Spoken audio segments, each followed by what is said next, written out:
I've got a collection box here. It just holds this 10 kilo batch really. I could do with making a new one a little bit bigger.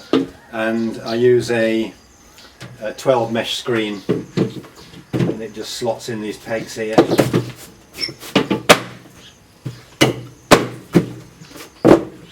And then I just shovel it in,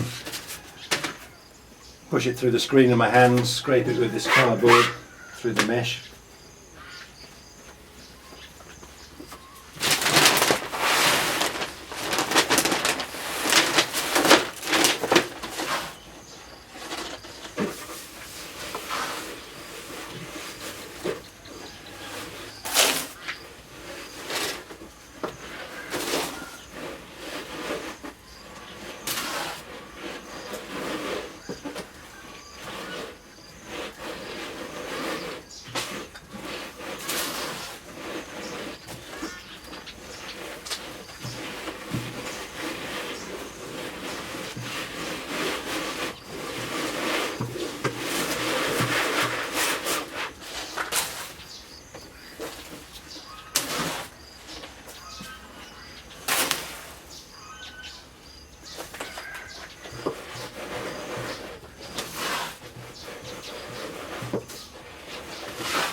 Now I just give it a bit of a mix by hand in the box here.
and then just run it through the screen again.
To ball mill my powder, I've got two of these QT12 Loritone ball mills. I presume they're rated at 12 pounds, but this mill jar, when it's half full, I run the mill jar half full, and then I fill another quarter with BP to mill. It's got a hexagonal inside to it. It's a rubber barrel. It's very good. I've had this for a couple of years now. It's never let me down. The only modification I've made to this is I put some much thicker, bigger diameter sleeves on the rollers, because it was only turning at about 35 RPM as it came from the supplier, and it now turns at about 65. And I welded on some washers here to keep the rubber from slipping off. Apart from that, the mill is absolutely standard.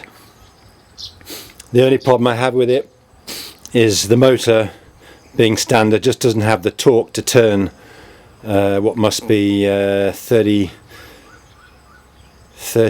pounds, I guess, in the mill jar when it's loaded up. So what I do, I put the jar on there. The jar is loaded with media now, and if I just flick the switch here, it's got no powder in it. You can hear the motor trying to turn it and it's not going to turn. And Lloyd Sponenberg gave me this excellent little tip: just turn the barrel back a few turns so that the load, the lead balls are sitting over the drive roller at the back. And now if you turn it on, it runs just fine. If I turn it on again now, it won't. But once the load is over the rollers, it'll start up. So when I put it in my mill bunker, I just give the barrel a couple of turns so it's sitting on the load is sitting on the back roller there, and then I go and turn the switch on from 50 meters away. I'll just show you where I put this bore mill and the other one I've got to actually mill. I don't use it anywhere near I guess they're sections of drainage pipe or something, and I had them concreted into a base, and I just place the bore mill inside of one of these, and I run the cable about 80 meters to the plug socket on the outside of the workshop where I turn it on. I didn't put anything on the top of it. I figured that should the bore mill explode, all the force will be directed upwards, and the bore mill meter and all the debris will go up in the air rather than sideways.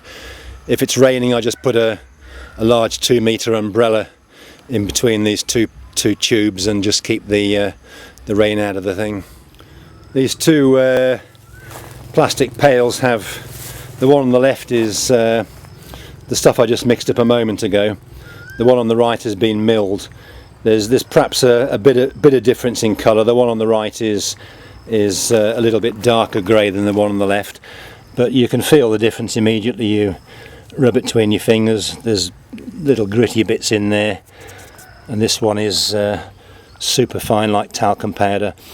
If I put my mill on for 3 hours, sometimes it clumps and I end up with one of these flying saucer things here. It just breaks up easy with a dot of wood. So this is ready to granulate now, and I won't do it now because it's starting to get dark, but in the morning I'll get all this wetted up and put it through a sieve and show you how I granulate it.